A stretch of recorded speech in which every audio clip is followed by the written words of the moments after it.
July 20th, 1969. The entire world watched in awe as Neil Armstrong took the first step on the moon. But what if I told you that footage was broadcast not from space, but from a secret studio in Nevada? To understand the lie, you have to understand the motive. It was the height of the Cold War.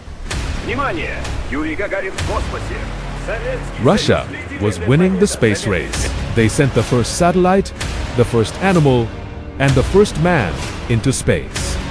And so, my fellow Americans, America was desperate. President Kennedy promised to put a man on the moon by the end of the decade. But by 1968, NASA realized they couldn't do it. The technology just wasn't ready. They had two choices: admit defeat to the Russians or fake the whole thing. Let's look at the evidence. Exhibit A. The waving flag. There is zero atmosphere on the moon. No air means no wind. So, why is the fabric rippling? NASA says it was inertia from twisting the pole, but skeptics say someone left the studio fan on? Exhibit B. The missing stars. Look at any photo from the Apollo missions. The sky is pitch black. No stars. No planets. Just empty void. If you were in space, the stars would be blindingly bright. Why hide them? Because astronomers would notice the constellations were wrong. Exhibit C. The shadows. This is the smoking gun. On the moon, the only light source is the sun. Shadows should be parallel. But here, they intersect. This shadow behavior only happens when you have multiple light sources, like studio spotlights.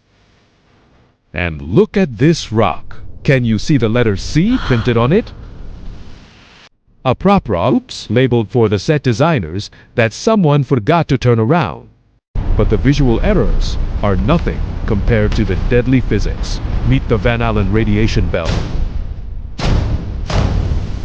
A zone of intense, lethal radiation surrounding our planet. To pass through it, you need feet of lead shielding.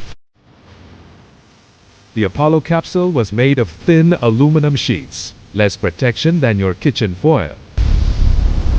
Experts say the astronauts would have been cooked alive before they even reached the moon. And then there's the computer. The Apollo guidance computer had less processing power than a modern calculator. Do you really believe they navigated 240,000 miles and landed perfectly with that technology? Speaking of landing, where is the blast crater? A 10,000-pound rocket engine should leave a massive hole. Yet, the dust under the module is undisturbed, as if it was placed there by a crane.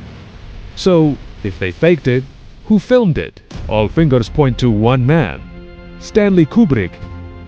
He had just finished 2001, A Space Odyssey. His special effects were years ahead of their time. Conspiracy theorists believe NASA hired him to direct the Apollo landings in exchange for unlimited budget. Some even say he left clues in his movie, The Shining, like the child wearing an Apollo 11 sweater. But there is one piece of evidence that defenders say proves the landing was real. The red mirrors left on the moon that we can bounce lasers off of today. But could robots have placed them? The Soviets landed unmanned rovers years before. The debate never ends.